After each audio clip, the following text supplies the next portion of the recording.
Walking out on you was the smartest thing my son ever did, she said, loud enough that the woman waiting beside her looked up from her phone. I'd been standing at the pharmacy counter inside the Shoppers Drug Mart on Bloor Street, waiting on a prescription, when I heard that voice behind me and felt my stomach drop before I even turned around. 18 months since the divorce was finalized. 18 months of rebuilding a life I actually liked, and there she was anyway, in her good wool coat, looking like she'd been waiting her whole life to say those words to my face. My name's Vanessa, I'm 34, and for the better part of a decade this woman was my mother-in-law. I won't use her name because honestly she doesn't deserve the dignity of one in my mouth anymore. I just call her my ex-mother-in-law, same as I've called her in every conversation since the papers were signed. She'd never liked me, not from the engagement dinner where she asked my mother what people like us did for a living. Not through 9 years of holidays where she'd compliment my cooking in a tone that made it clear she was surprised I could manage it. I used to think if I just tried hard enough, did everything right, she'd come around. She never did. And when her son and I separated, she made absolutely sure everyone in their extended family knew whose fault it was. I turned around slowly, prescription bag still in my hand, and there she was, flanked by her sister, the two of them looking at me like I was something they'd found on the bottom of a shoe. "Well, isn't this convenient?" she said, smoothing the front of her coat.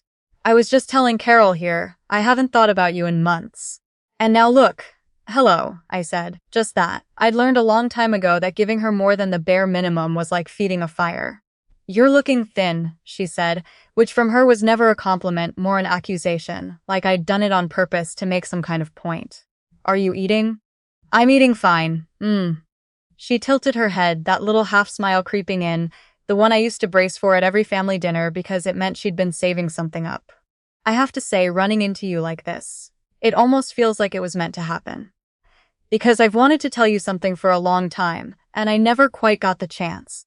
I didn't ask what. There was no point. She was going to say it whether I invited it or not. She'd clearly been holding it like a stone in her pocket, waiting for the right moment to throw it. "Letting you go was the best decision my son ever made," she said. And she said it slowly, like she was savoring each word, pitching her voice just enough that the pharmacist 2 feet away glanced over. "He's so much happier now. You should see him. And Brielle is wonderful with him. Wonderful. They're having a baby in the spring." There it was. The thing she'd clearly been carrying around for a year and a half, polished smooth from handling, finally delivered with all the satisfaction of someone setting off a firework in a quiet room. Brielle, my cousin. Not even a stranger. My own cousin, the one who used to braid my hair when we were kids, who stood up at my wedding in a dress the color of a Bartlett pear and cried during my vows. The calls that had slowly dried up over the last year of my marriage, the excuses about being busy, the way she'd stopped showing up to family things where I'd be, I understood now, standing in a drugstore in my work clothes, exactly what all of that had been. I want to say I felt my whole chest cave in. I didn't. What I felt was strange and quiet, like watching a door close somewhere far away. I'd spent a year and a half doing the unglamorous work of putting myself back together. Therapy on Tuesday evenings, a new condo near High Park that was small but entirely mine, a job I'd actually fought for and gotten. None of it had been about him anymore for a long time. And standing there, hearing this news delivered like a verdict, I realized I didn't feel the devastation she'd clearly been hoping to see. "Is that what you think this is?" I said. Not loud, not sharp, just even. Something in my tone caught her off guard. I watched it happen, watched the practiced little smile flicker, just for a second, like she'd rehearsed this scene with a different ending in mind. She recovered fast, though. She always did. "I just think you should know what you lost," she pressed on, though there was a thinness in her voice now that hadn't been there a moment ago. "A grandchild, a real family. Everything you couldn't give him." I let that sit in the air between us for a second. A pharmacy tech called a name over the little speaker. Somewhere behind me a cartwheel squeaked against the linoleum. I thought, absurdly, about how strange it was that this exact sentence, delivered in a Shoppers Drug Mart between the cold medicine and the greeting cards, was supposed to be the moment that broke me. "You should get your prescription," I said finally, and stepped to the side to let her sister move past me toward the counter. That's when I heard the door chime, and a voice that made something in my chest unclench before I even turned my head. "There you are." Owen crossed the aisle in a few long strides, still in his suit from work, tie loosened, looking like a man who'd had a long day and was glad it was almost over. His hand found the small of my back the way it always did, easy and unthinking, like his body had simply learned where I was supposed to be. I watched my ex-mother-in-law's face change in real time. Her eyes went from me to him, and I watched recognition land somewhere behind them, watched her go very still in a way I had genuinely never seen her go still before. "Sorry I'm late," Owen said, glancing at his watch, oblivious for half a second to the temperature of the room. The closing call ran 40 minutes over. You'd think after 2 years they'd learn to read a balance sheet faster. "You're fine," I said, and something in the way I said it made him look up properly, made his eyes flick past me to the two women standing there. His expression shifted, just slightly, the way it does when he clocks a room. "Mrs. Caro," he said to my ex-mother-in-law, and his tone was polite in that particular way that isn't really politeness at all. Formal, distant, the kind of formal that comes from knowing exactly who someone is. "I didn't expect to run into you here." Her mouth opened and nothing came out for a second. You two know each other?" "We're engaged," I said simply. "We're getting married in June." I watched the words land on her the way a wave lands on sand, slow, then all at once, watched her try to reconcile the version of me she'd built in her head. Pathetic, alone. Properly punished, with the very inconvenient woman standing in front of her with a ring on her finger and a man's hand on her back. But that wasn't even the part that took the color out of her face. That came a few seconds later when Owen, still half distracted by his phone buzzing in his pocket, said almost as an aside, "Oh, by the way, I meant to call you before I left the office. Compliance finished the file review on Caro Logistics this afternoon. There's enough there that it's going to legal in the morning." I felt her go rigid before I even understood what he'd said. "Caro Logistics," she repeated, and her voice had thinned out to almost nothing. That's my son's company."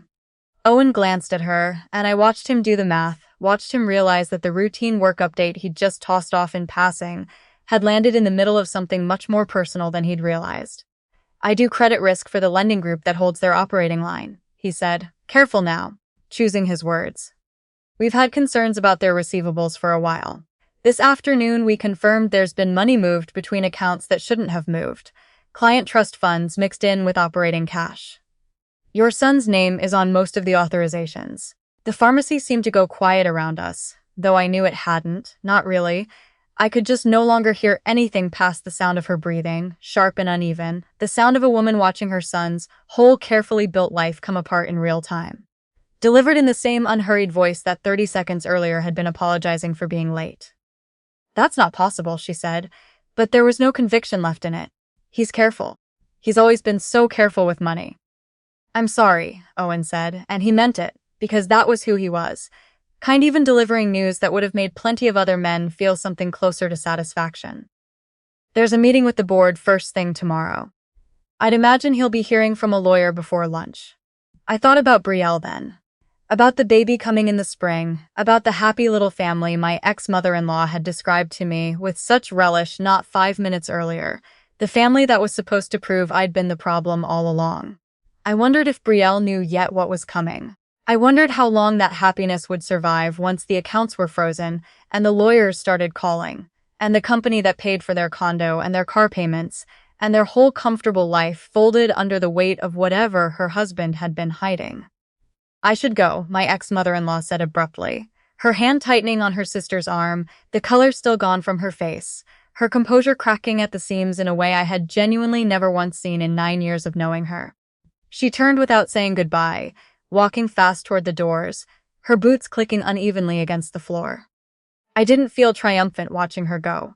That surprised me more than almost anything else that had happened in the last 10 minutes.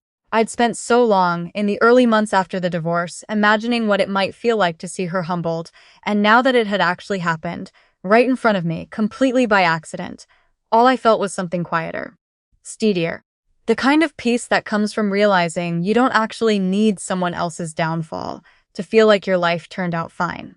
"You okay?" Owen asked, turning to face me properly, his hand finding mine, his thumb moving once over my knuckles the way it does when he can tell something's happened that he missed the start of.